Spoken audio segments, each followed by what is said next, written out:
तो आज हम बात करने वाले हैं डेयर डेविल के सीजन 1 के एपिसोड नंबर 1 के बारे में। तो एपिसोड की शुरुआत में हम एक इंसान को देख पाते हैं जो कि भागता हुआ बहुत लोगों की भीड़ में जाता है और उस भीड़ ने एक बच्चे को घेरा हुआ था। दरअसल इस बच्चे का यहाँ पर एक केमिकल ट्रक के साथ बहुत बुरा एक्सीडेंट हो गया था।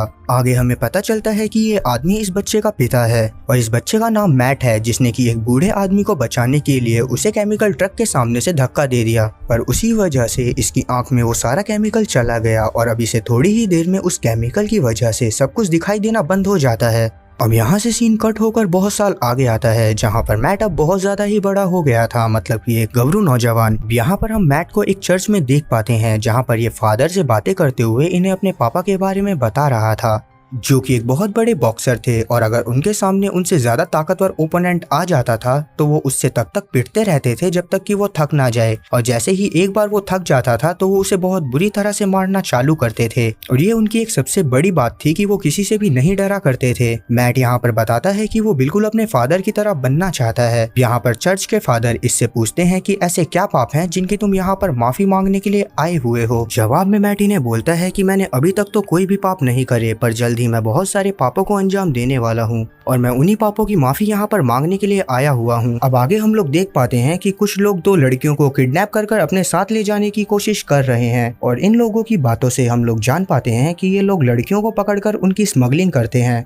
लेकिन इतने में ही यहाँ पर हमारा अंधा कानून यानी कि मैट एक टोपा पहनकर पहुंच जाता है, जो कि इन लोगों को मारता पीटता हुआ इन लड़कियों को फ्री कर देता है। अब उन लड़कियों को फ्री करने के बाद भी मैट का गुस्सा शांत नहीं हुआ था और इसी वजह से ये गुस्से में अभी भी उन लोगों को मारे जा रहा था जो कि लड़कियों को किडनैप करने की कोशिश कर रहे थे। अब अगली सुबह हम लोग मैट को इसके घर में सोता हुआ देख पाते हैं कि तभी इसको फॉगी का कॉल आता है, जो कि इसका बेस्ट फ्रेंड और साथ ही उसका पार्टनर था। पर फॉगी को मैट की शक्तियों के बारे में कुछ भी नहीं पता था। अब यहाँ पर मैट की हालत देखने के बाद हम लोग जान पाते हैं कि बेशक से उसने उस दिन अपनी आंखें खो दी हों, पर उस दिन के बाद से इसके पास बहुत ज्यादा ही अलग तरह की शक्तियां आ गई, जिसके बाद ये उन लोगों से भी ज्यादा खतरनाक हो गया जो लोग देख सकते हैं। अब आगे हम लोग फॉगी को देखते हैं, जो कि मैट का कॉल कट करने के बाद एक पुलिस वाले से मिलता है। साथ ही ये इस पुलिस वाले को इसकी मॉम के लिए कुछ सामान देता है और इससे बोलता है कि अगर हमारे लायक तुम्हारे पास कोई केस आए तो हमें जरूर बताना। दरअसल मैट और फॉगी दोनों ही प्राइवेट वकील थे और इन दोनों ने डिसाइड करा था कि ये दोनों अपना एक प्राइवेट चैम्बर बनाएंगे। इसी वजह से ये लोग एक ऑफिस को देखने जाते हैं, पर वो जगह काफी ज्यादा गंदी थी। इसी वजह से फॉगी उस जगह को नहीं लेना चाहता था, पर क्योंकि मैट को वो जगह सही लग रही थी और साथ ही वो अफोर्डेबल भी थी, तो इसी वजह से मैट उस जगह को ले लेता है। पर क्योंकि मैट इस जगह को लेने के बाद काफी ज्यादा खुश था, तो इसी वजह से फॉगी अपनी खुशी के बारे में नहीं सोचता।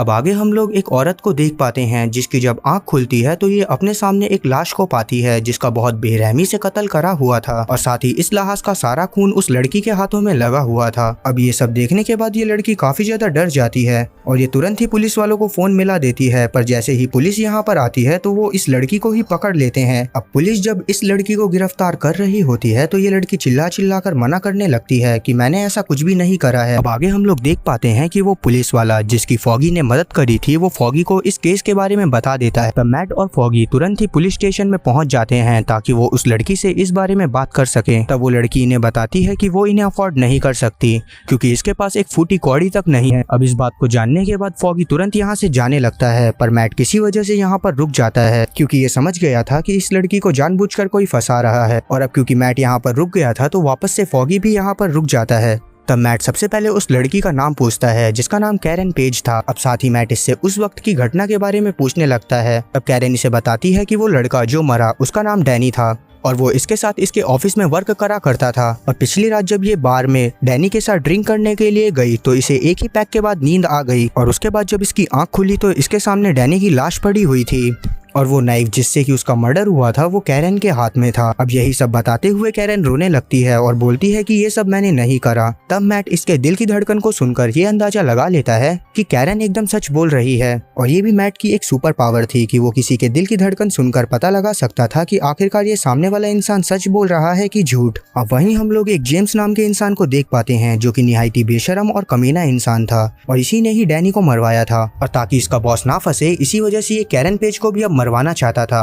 और इस काम को अंजाम देने के लिए ये एक करप्ट ऑफिसर क्लाइड के पास आया हुआ था और अब जेम्स उसी अमाउंट के पीछे क्लाइड को ब्लैकमेल करता हुआ कैरन को मारने के लिए बोलता है। और साथ ही ये इसे ये भी धमकी देता है कि अगर इसने दोनों में से कोई भी काम नहीं करे तो वो लोग इसकी बेटी को मरवा देंगे। अब अपनी बेटी को खो देने के डर से क्लाइड इस काम को करने के लिए तैयार हो जाता है और अब ये रात में इस काम को अंजाम देने के लिए कैरन के सेल में गया था। पर जैसे ही ये कैरन का गला दबाना चालू करता है वैसे ही कैरन अपने बचाव में इसकी आंख को नोच लेती है, जिस वजह से क्लाइड चिल्लाता हुआ यहाँ से बाहर भाग जाता है। और अगले दिन मैट और फॉगी इस बात को एक मुद्दा बनाते हुए कैरन को वहाँ से आजाद करवा लेते हैं। पर क्योंकि कैरन को उसके घर पर भी खतरा था, इसी वजह से मैट इसे अपने ऑफिस में लेकर चला जाता है, जहाँ पर बैठकर कैरन इसे बताती है कि मुझे लगता है कि ये सारा काम मेरे बॉस मिस्टर मैकलिंटॉक ने करा है, क्योंकि लास्ट वीक मैंने उनकी एक फाइल देख ली थी जिसमें कि काफी सारे पेंशन के अमाउंट लिखे हुए थे और वो पेंशन के अमाउंट मिलियंस में थे, जो कि शायद नहीं होने चाहिए थे। और जब मैंने उनसे इस बारे में बात करी तो उन्होंने मेरे को शांत रहने को बोला। तब जाकर कैरन समझ गई थी कि मैकलिंटॉक इससे कुछ बहुत बड़ा छुपा रहा है और इसी वजह से उस दिन के बाद से इसने उसकी जासूसी करना चालू कर दिया, जिसके कुछ समय बाद जब ये डैनी के साथ गई तभी ये हादसा हो गया। साथ ही कैरन इसे ये भी बताती है कि इसकी वजह से डैनी का पूरा परिवार बर्बाद हो गया, जिसमें कि उसका 5 साल का बेटा भी शामिल था। और ये सब बताते हुए कैरन काफी ज्यादा रोने लग गई थी। तब फॉगी इसे शांत करवाने की कोशिश करने लगता है, जिसके थोड़ी देर बाद मैट कैरन को अपने घर में लेकर चला जाता है ताकि वो सेफ रहे।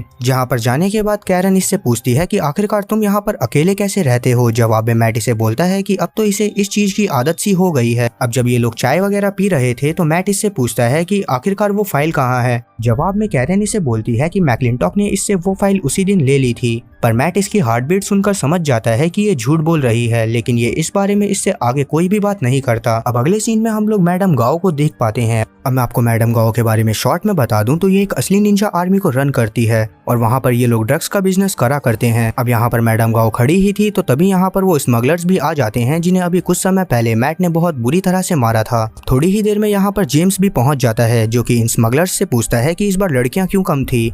जवाब में वो स्मगलर्स इसे बताते हैं कि हमारे ऊपर एक आदमी ने हमला कर दिया था जिसने कि मास्क पहना हुआ था और हम उसे नहीं पहचानते।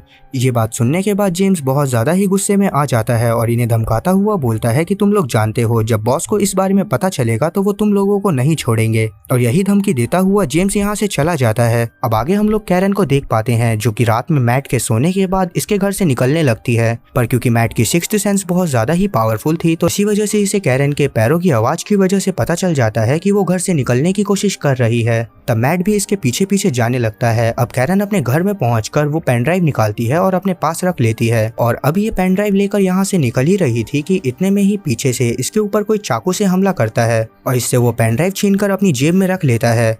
अब ये आदमी कैरन को मारने के लिए आगे बढ़ ही रहा था कि इतने में ही यहाँ पर हमारा हीरो पहुंच जाता है, जो कि इसे मारता हुआ इसकी बुरी हालत कर देता है। पर इसमें इसे खुद भी काफी ज्यादा चोट लग गई थी। साथ ही वो बंदा भी कम नहीं था, वो भी मैट के ऊपर भारी पड़ रहा था और ये दोनों भी एक दूसरे के ऊपर मुक्के बरसाते हुए एक दूसरे को हराने की कोशिश कर रहे थे। और इसी हाथापाई के दौरान ये दोनों खिड़की से नीचे गिर जाते हैं, जिसमें कि मैट को काफी ज्यादा चोट लग गई थी। तब मैट खड़ा नहीं हो पाता और तभी इसे एक फ्लैशबैक आता है जिसमें कि ये देखता है कि ये अपनी डिसेबिलिटी की वजह से पढ़ाई नहीं कर पा रहा था। तब इसके फादर इसके पास आते हैं और इससे बोलते हैं कि तुम्हें अपनी डिसेबिलिटी की वजह से कमजोर नहीं बनना है, क्योंकि अगर तुम कमजोर बनोगे तो तुम्हें भी मेरी तरह एक फाइटिंग करियर के जैसा कुछ करियर चुनना पड़ेगा, जिसमें कि बहुत ज्यादा ही दर्द सहन करना पड़ता है। तो इसी वजह से तुम्हें अपनी कमजोरी को कमजोरी नहीं रहने देना है, बल्कि उसे एक ताकत बनाना है। और अब ये सब बातें याद आने के बाद मैट को काफी ज्यादा मोटिवेशन मिला था और इसी वजह से ये तुरंत खड़ा होता है और उस बंदे को बहुत कुत्तों की तरह मारता है। जिसके बाद ये उसका गला एक चेन में फंसा देता है और उसकी जेब से वो पेन ड्राइव निकालकर अपने पास रख लेता है। अब आगे हम लोग देख पाते हैं कि हमारे मास्क वाले हीरो ने उस बंदे को और उस फाइल को तुरंत ही पुलिस स्टेशन के बाहर पहुंचा दिया है, जिसकी वजह से कैरन अगले दिन फ्री हो जाती है। पर इस वजह से जेम्स काफी ज्यादा गुस्से में था। तभी अपने बॉस से कॉल पर बात करता है और इसका बॉस बोलता है कि जिन वकीलों ने कैरन को छुड़वाया है उन दोनों वकीलों पर नजर रखो। अगर आप लोगों को जानना है कि जेम्स का बॉस कौन है तो आपको आगे के एपिसोड तक बने रहना पड़ेगा। वहीं मैट के ऑफिस में देख पाते हैं कि यहाँ पर तीनों ही मौजूद हैं, मैट, कैरन और फॉगी, और तीनों कैरन के छूटने का जश्न मना रहे हैं। तब कैरन इन्हें बोलती है कि क्योंकि तुम लोगों ने मेरे से पैसे नहीं लिए थे और अब मेरा केस सॉल्व हो गया है तो मैं यहाँ पर इस ऑफिस में तुम लोगों के साथ काम करा दिया करूंगी। इस बात को सुनने के बाद फॉगी काफी ज्यादा खुश होता है। अब खाना खाने के बाद मैट सबसे छुपता हुआ एक जिम में जाता है, जहाँ पर पहुंचने के बाद ये अपनी पावर्स को इनहेंस करने की कोशिश करने लगता है।